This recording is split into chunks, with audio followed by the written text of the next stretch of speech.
के जीवन में एक ऐसा समय आता है जब वो बाहर से सामान्य दिखता है लेकिन भीतर से टूट चुका होता है।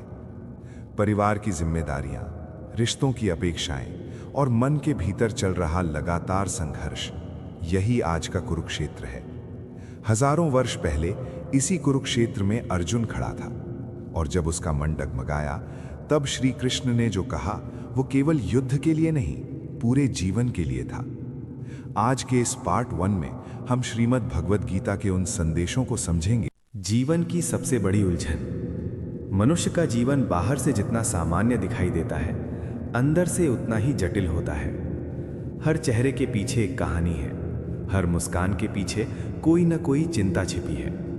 कोई अपने भविष्य को लेकर डरा हुआ है, कोई अपने परिवार की जिम्मेदारियों से थका हुआ है, कोई रिश्तों में टूट चुका है तो कोई स्वयं से ही हार मान चुका है। ऐसे समय में मनुष्य सबसे पहले यही पूछता है, मैं सही हूं या गलत? मेरा कर्तव्य क्या है और इस जीवन का उद्देश्य क्या है?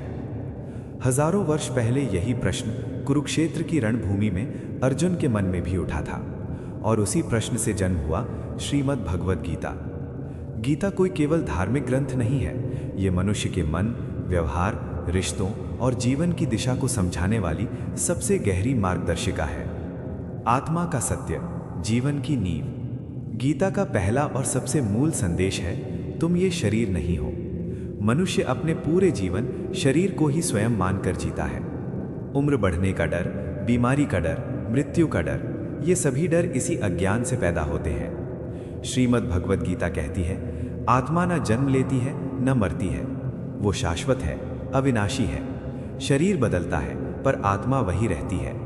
जब ये समझ विकसित होती है तो जीवन में सबसे पहले भय कम होने लगता है।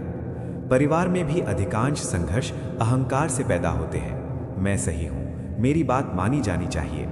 पर जो व्यक्ति अपने भीतर आत्मा को देखना सीख लेता है, वो सामने वाले को भी उसी आत्मा का रूप मानने लगता है और वहीं से करुणा जन्म लेती है। कर्म योग, जिम्मेदारियों को बोझ नहीं, साधना बनाना। गीता का दूसरा महान संदेश है, कर्म से कोई नहीं बच सकता। चाहे आप गृहस्थ हो, माता पिता हो, पति पत्नी हो या संतान, हर भूमिका कर्म है। समस्या कर्म में नहीं, समस्या अपेक्षा में है। जब हम ये सोचकर कर्म करते हैं कि बदले में क्या मिलेगा, तो वही कर्म थकान और दुख बन जाता है। श्रीमद् भगवद गीता सिखाती है, कर्तव्य निभाओ पर फल की आसक्ति छोड़ दो। परिवार में यदि हम ये अपेक्षा करें कि सब लोग हमारे अनुसार चलें तो संघर्ष निश्चित है। पर जब हम अपना कर्तव्य निभाते हैं बिना किसी शर्त के, तो वही कर्म शांति का कारण बन जाता है। ये कोई कमजोरी नहीं, ये आत्मिक परिपक्वता है। मन, इच्छा और क्रोध, रिश्तों का असली शत्रु। गीता बताती है कि मनुष्य का सबसे बड़ा शत्रु बाहर नहीं, उसके भीतर है। इच्छा से क्रोध जन्म लेता है, क्रोध से भ्रम और भ्रम से बुद्धि का नाश। परिवारों में ज्यादातर रिश्ते बड़ी गलतियों से नहीं बल्कि छोटी छोटी इच्छाओं से टूटते हैं। वो मेरी बात क्यों नहीं समझता, मेरे साथ ऐसा क्यों हुआ, मैंने इतना किया, मुझे क्या मिला?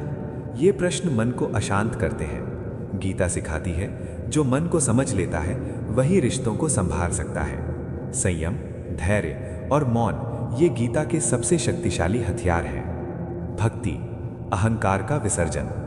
भक्ति को अक्सर गलत समझ लिया जाता है। भक्ति का अर्थ सिर्फ मंदिर जाना नहीं, भक्ति का अर्थ है अहंकार का त्याग। जब मनुष्य ये स्वीकार कर लेता है कि सब कुछ मेरे नियंत्रण में नहीं है, तभी मन हल्का होता है। गीता कहती है, जो ईश्वर पर भरोसा करता है वो अकेला नहीं रहता। परिवार में वही व्यक्ति स्थिर रहता है जो भीतर से जुड़ा होता है। भक्ति डर से नहीं, प्रेम से जन्म लेती है और प्रेम सबसे बड़ी शक्ति है। धर्म, रिश्तों और समाज में सही निर्णय। गीता धर्म को किसी वेश या परंपरा में नहीं बांधती।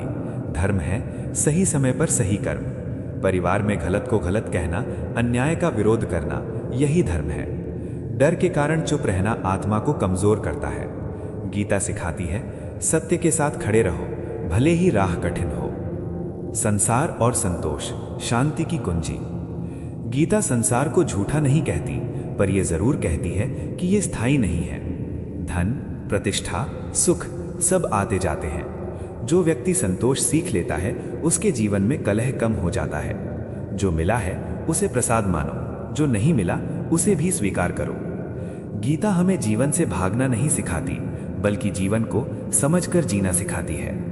यदि आत्मा का सत्य, कर्म योग, संयम और भक्ति जीवन में उतर जाए तो परिवार, रिश्ते और मन तीनों बदल सकते हैं। आज आपने गीता के उन संदेशों को सुना जो जीवन की नींव रखते हैं। आत्मा का सत्य, कर्तव्य का अर्थ और मन को समझने की शुरुआत। ये केवल ज्ञान नहीं है, ये जीवन को देखने का एक नया दृष्टिकोण है।